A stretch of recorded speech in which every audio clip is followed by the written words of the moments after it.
Bismillahirrahmanirrahim. Assalamualaikum warahmatullahi wabarakatuh. First of all, let me to introduce myself. My name is Salsabila Reziana, and my student number is 11950300201, and my partner is Rifa Aulia Zahra, and her student number is 11950300190. We are from group 4, and today we would like to discuss in the chapter 5 about uh, linguistics, poetics, and the bipolarity of literary language.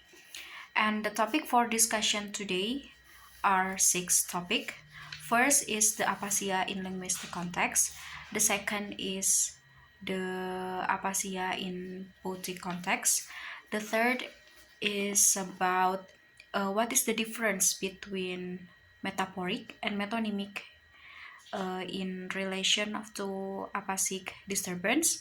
The fourth is about why does metaphoric relate to the poetry, and the fifth about why does metonymic relate to prose, and the last about how can you distinguish linguistics and poetics.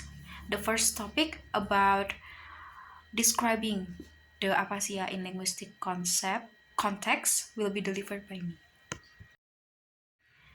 According to the book in chapter 85, in a well-known psychological test, children are confronted with some noun and told to utter the first verbal response that comes into their heads.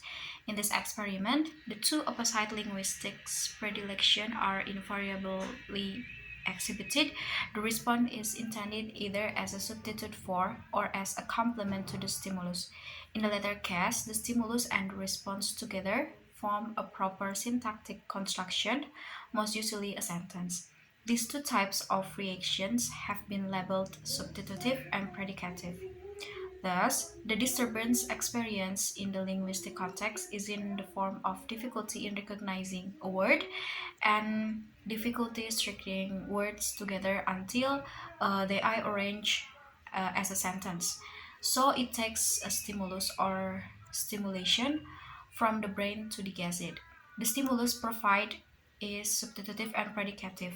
Stimulus in the form of substitutive is usually given by giving more explanation in a way to provide more explanation by giving assumptions about the word that is less recognized in order to form imagination in the brain, while the stimulus in predicative given by providing examples of cases that related to that word so that it will produce imaginary illustrations in the brain.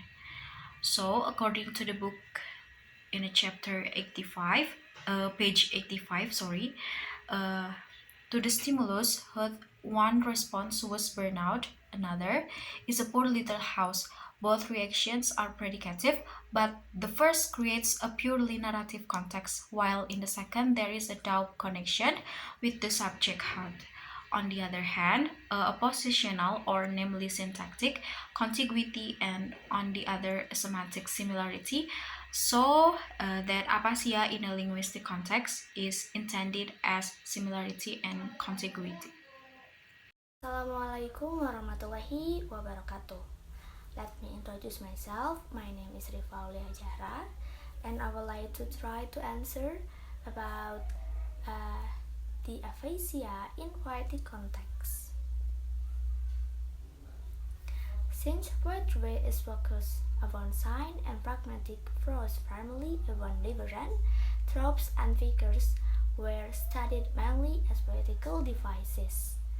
In general, Jacobson holds that poetry is focused upon the sign and is based on the principle of similarity. Aphasia is considered a language disorder, which is the loss of ability to produce speech and the ability to read and write. So, aphasia in poetic context is language disorder, difficulty in understanding the sign from the poetic. Basically, poetic has aesthetic words, therefore a way of providing easier access to the message of the poetic is given is given sign of the word. Third topic is about the difference between metaphoric and metonymic in relation to the aphasic disturbance is uh, according to the book page 84, the varieties of aphasia are numerous and diverse, but all of them oscillate between the two polar types just described.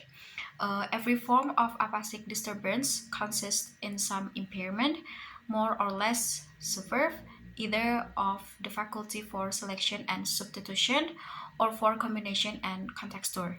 The former affiliation involves deteriorations of metalinguistic operation, while the latter damage the capacity for maintaining the hierarchy of linguistic units.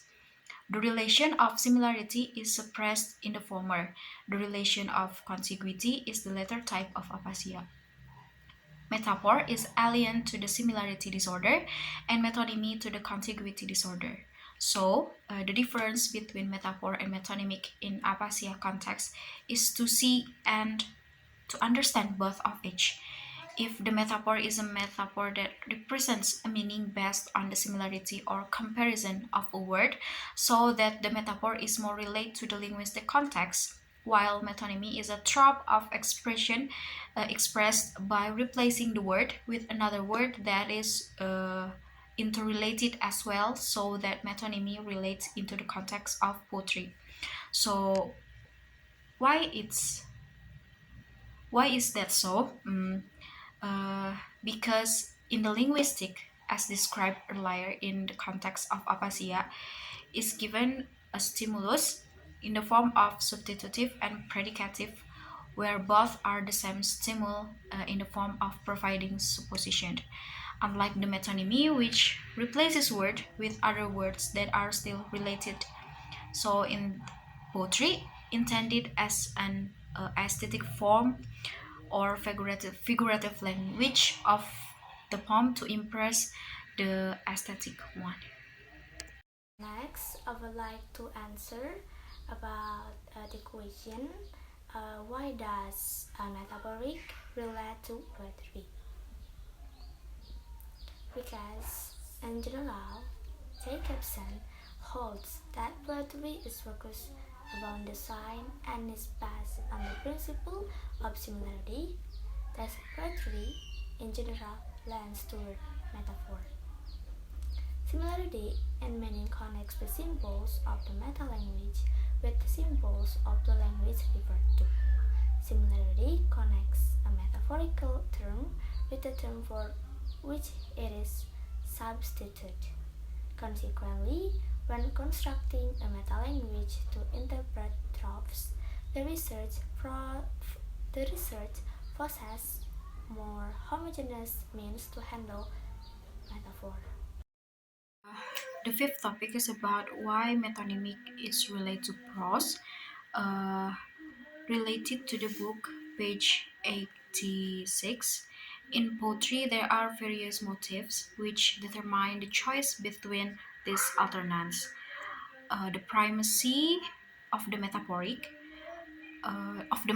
process in the literary schools of Romanticism and Symbolism has been repeatedly acknowledged, but it is still insufficiently realized that it is the predominance of metonymy which underlies and actually predetermines the so-called realistic trend, which belongs to an intermediary stage between the decline of Romanticism and the rise of Symbolism and is opposed to both.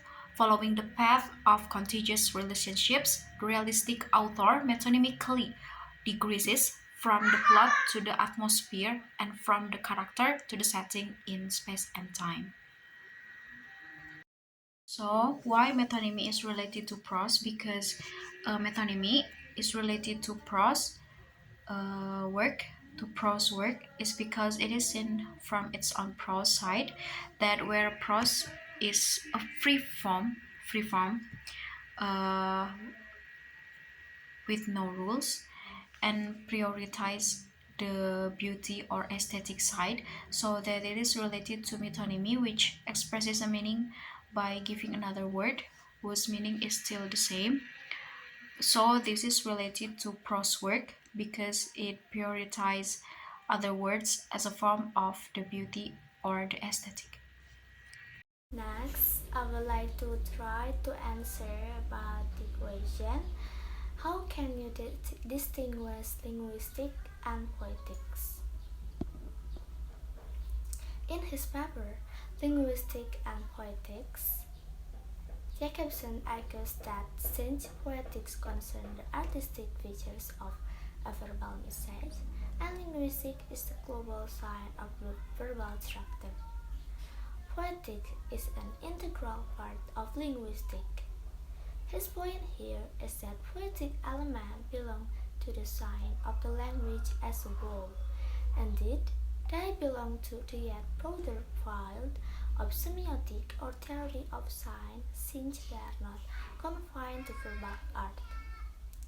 The differences between linguistic and poetic are not vastly different, because poetics is related in integral with linguistic, which means that relationships are linked.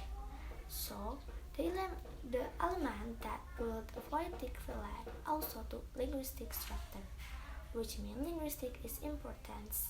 So, how to distinguish them?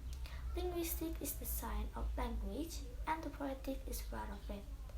So, linguistic is the sign that studies language strictly, and poetic is a message or sign that form as a result of the linguistic role. Maybe enough from me. Thanks for your attention, and sorry if that was mistake for me. Uh, Billahi taufiq wal hidayah. Wassalamualaikum warahmatullahi wabarakatuh. So that's all from group 4. Thank you for your attention. Wassalamualaikum warahmatullahi wabarakatuh.